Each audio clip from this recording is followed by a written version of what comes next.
An idea born in unsettled times. We are going forward. America, the United States, is first in space. Becomes a feat of engineering excellence. The most complex machine ever built to bring humans to and from space. Roger, roll, Discovery. And eventually construct the next stop on the road to space exploration. We are on a true spaceship now. As 30 years of flight draw to a close, its legacy is one of unsurpassed achievement, tragedy overcome, and opportunity met.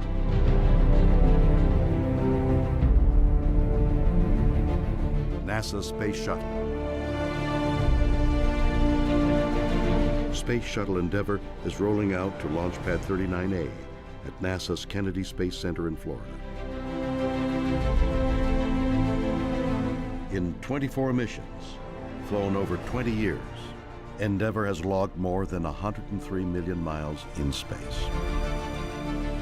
The last of NASA's shuttles to be built, Endeavour prepares for her final flight, STS-134.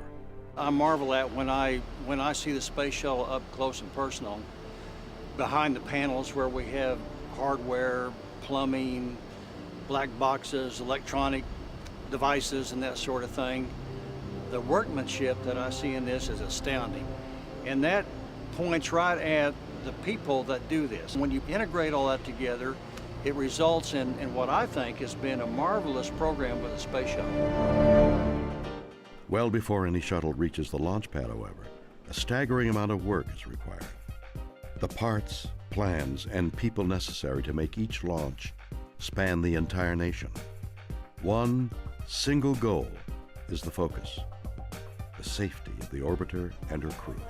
You've got all these people, all these folks that are in their 20s, some of them in their 30s, and they are, no kidding, in charge of some part of the space shuttle, some part of the space station, or some part of the plan.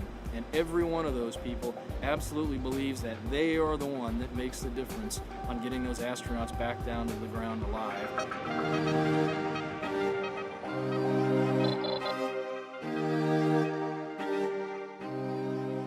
At NASA's Mission Assembly Facility in New Orleans, production begins on the shuttle's external fuel tank.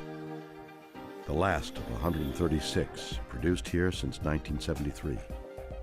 Each one 154 feet tall and 27.6 feet around, is capable of handling 535,000 gallons of liquid hydrogen and oxygen, enough to fill 13,375 average household bathtubs.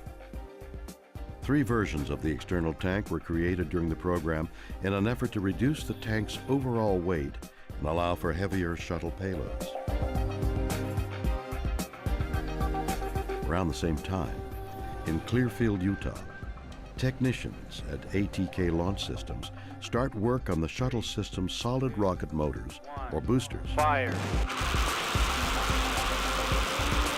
Together, these SRBs produce nearly 6 million pounds of thrust, about 83% of the thrust needed to push the orbiter into space.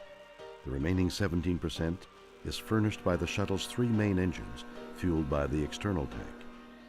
Unlike the orange external tank that is used only once, the boosters detach themselves and parachute into the Atlantic Ocean.